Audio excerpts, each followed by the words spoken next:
अस्सलामुअलैकुम वरहमतुल्लाहि वबरकातुहू।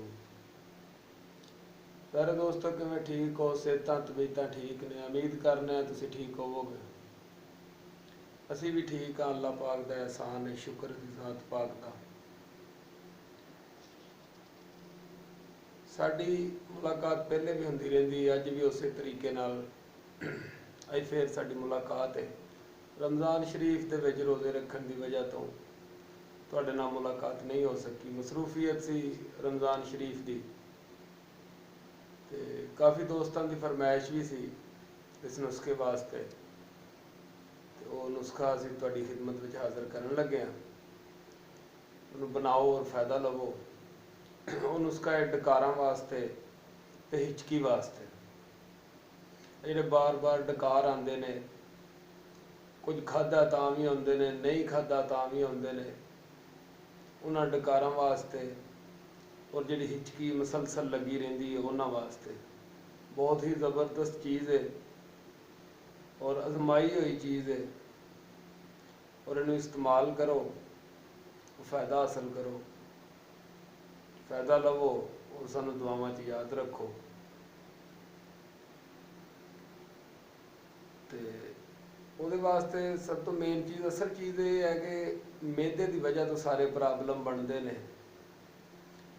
ਇਹ ਹਿਚਕੀ ਵੀ ਮਿਹਦੇ ਦੀ ਵਜ੍ਹਾ ਤੋਂ, ਮਿਹਦੇ ਦੀ ਖੁਸ਼ਕੀ ਦੀ ਵਜ੍ਹਾ ਤੋਂ ਬਣਦੀ ਹੈ, ਲੱਗਦੀ ਹੈ। ਇਹ ਡਕਾਰ ਵਗੈਰਾ ਵੀ ਮਿਹਦੇ ਦੀ ਖੁਸ਼ਕੀ ਦੀ ਵਜ੍ਹਾ ਤੋਂ ਲੱਗਦੀ ਹੈ। ਡਕਾਰ ਵੀ ਮਿਹਦੇ ਦੀ ਖੁਸ਼ਕੀ ਦੀ ਵਜ੍ਹਾ ਤੋਂ ਲੱਗਦੇ ਨੇ। ਬਾਰ ਬਾਰ ਡਕਾਰ ਆਣੇ, ਬਾਰ ਬਾਰ ਹਿਚਕੀ ਆਣੀ, ਇਹ ਖੁਸ਼ਕੀ ਹੁੰਦੀ ਹੈ ਮਿਹਦੇ ਦੇ ਵਿੱਚ।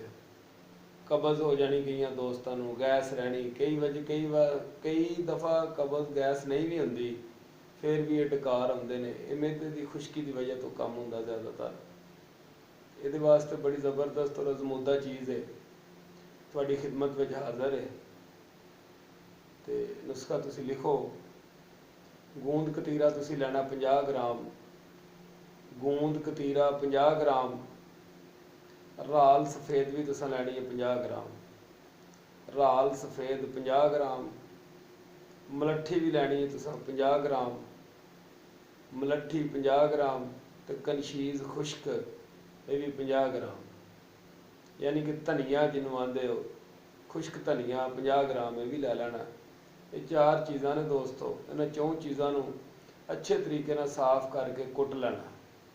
5वीं चीज़ इहदे विच पानी है 40 ग्राम तुसां पानी ये चीनी सफ़ेद। इनू अच्छे तरीके नाल कुट फाड़ के सफूफ बना के महफूज कर लेना। अद्धा चम्मच सुबह ते अद्धा चम्मच शाम ताज़ा पानी दे नाल तुसीं लैना। ये डकारां वाले दोस्त ताज़ा पानी दे नाल लैण, ते जिहड़े दोस्तां नूं हिचकी लगी रहिंदी है वो दोस्त की करनगे, चाय पका लैनी है तेज़ पत्ती पा के। दुध की चाह पकानी है तेज़ पत्ती पा के, और बाद बर्फ़ पा लैनी है।